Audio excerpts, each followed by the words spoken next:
Hey YouTube, it's Missing No here for the review of Transformers Generation 2 Snarl. Kind of screwed up the intro for a second. So here he is in his dinosaur mode. It's a nice red color, and this is obviously the red version. They also had the green version, and then the original Generation 1 version. All these parts were gray, like all the Dinobots, other than he still did have the red chest.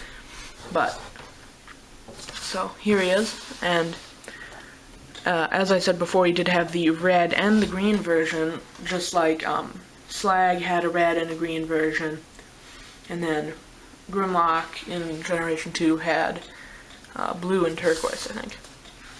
So, this version's a bit more common, the red. And it's a bit funny because they're like opposite. Slag is more common in green, and this one's more common in red. But you can find him in both pretty easily. So here he is. You can see some nice details, some Autobot symbols there. And I'm not sure if he's supposed to have one there. It might just be a missing sticker, but see some good detail. Tons of gold chrome, which I really like the gold chrome. I don't know if he has any silver chrome anywhere on him. I could be wrong, he might, but I don't think there's any. I don't know. But he has some nice sticker detail throughout, and it's pretty darn cool looking. And the chrome, as I said, makes him look really cool. Proposability. The back legs move, the front legs move a bit, move at the kind of ankle or the knee, I mean. Same on this side. But you can't get a ton of poses out of him, but you can do a little bit. You can make him look like he's walking a little bit. Nothing in the head or the tail, unless you want him to split his head in half. Got some super glue. But the reason why that happens is because it's used for transformation. So he comes with a gun and a sword. As you can see here, he can't really hold them in dinosaur mode at all, but he can in robot mode, obviously. And the Generation 1 version of this figure did come with a missile launcher as well, but I think they just didn't want kids and people shooting themselves in the eye or something with a spring-loaded missile. But I think it's a little bit odd because I believe that Onslaught didn't come with a missile launcher in Generation 1, but then did in Generation 2, so it's a bit funny. They took out missile launchers from the Dinobots and then put them in on some others, so I don't know. I'm not sure. I could be wrong, but so that's pretty much all for Dino mode. So I'll get on to transformation. So you're gonna want to start.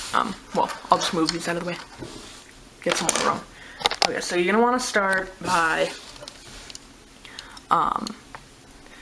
just taking these front legs, and actually you need to start by pulling this out. But take the front legs, and then they're on a spring, so if you just bring them out, they spring back in. So as you can see. But what you're going to want to do is you're going to want to pull them out a little bit, and then bring them back, and then they will, once you line them up with this, they'll just kind of fall into place. So there's like a totally perfect groove for them right there. So just bring them back, and then one thing you want to be careful about on this guy is these are sometimes broken, these head joints, and I'll tell you why. Because you gotta split them. Gotta split it apart. There we go. And bring them out. And that's what I was talking about. You gotta split it for transformation. But then you just kind of grab this piece slide it out a little bit, and same on this side. And then once they're totally out, you can bring them down, and you can see that's where it slides in and out. Same on this side, make sure it's all the way slid out, and then bring it down. But what happens, I think, or at least what I assume is why some of them break, is because if you still have this in the upright position and then try and swivel it, it'll just, it'll get in the way. So make sure those are down, and especially because if they're sometimes loose, they can just kind of fall back up. They usually kind of get out of the way anyways, but just be a bit careful when you're swiveling these legs around. And then once it's up, you can't do anything. They're totally safe. So, and then just swivel this waist around, and then kind of collapse it down in. And there his legs. And then all you want to do, it's pretty quick, or it's a pretty simple transformation after that. You just bring these pieces down, and then it's spring loaded out. And you just bring it forward. And then there's his arm. Same on the other side. Bring it down, and it just springs out.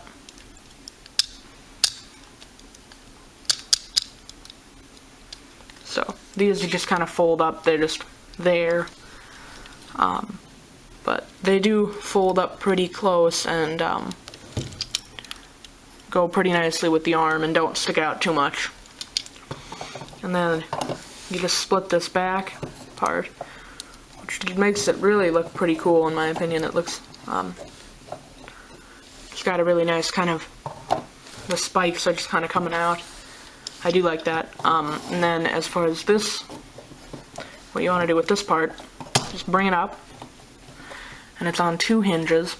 Bring it back and around, and then don't put it all the way down yet because his head's in there, and I find that if you just use your finger and push up, it's a little bit easier than trying to go down and get it out just totally by hand, or by just totally from this end. And then you just bring it up, and it clicks into place. And then sometimes these parts like to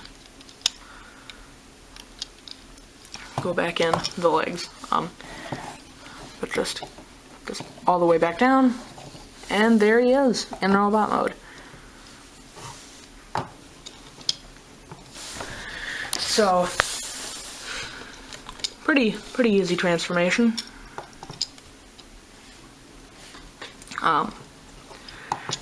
And you can see he holds the sword and the gun just in his hands. Oh, sorry. Just plug them on in. Same on this side.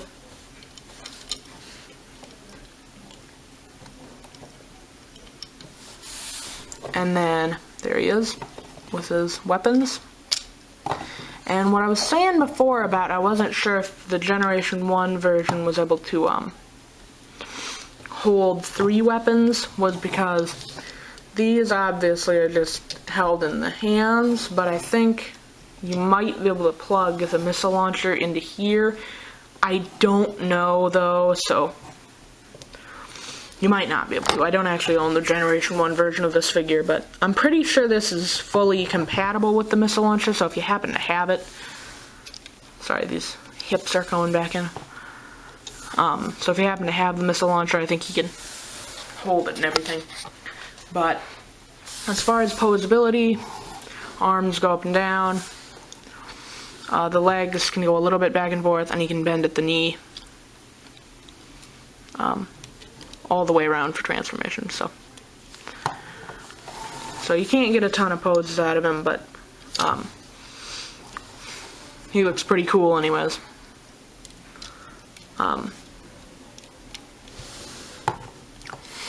So he has the Diaclone driver door thing still, and or he also has one. So pretty darn cool. Not a ton of poses you can do, but he's kind of, he doesn't really need to do a dynamic pose. So, he's really beefy kind of, and it makes him look really cool. And sometimes I've found, he seems to look a lot, it seems to look kind of disproportionate on camera sometimes, but it looks pretty darn cool in person. Sometimes I've found that the upper torso looks way bigger than it is in person, but it is pretty darn big, and it's very muscular looking, which definitely fits him. He's kind of a heavy hitting, really strong Dinobot. So, I mean, they all pretty much are, but so you can see some nice detail throughout the figure, nice sticker detailing, and the head sculpt is pretty cool. You can see it's kind of blurry. Sometimes it likes to get a little blurry on it. So, pretty cool head sculpt. I'm not sure if it's going to focus very well, but either way, some nice detail throughout, just like the other Dinobots. They're all really well sculpted and really well done. They've got a lot of detail, and they're really, really fun. So,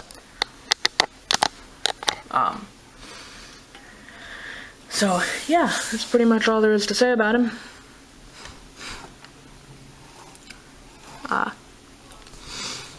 So, remember to like, comment, share, and subscribe, and thanks for watching.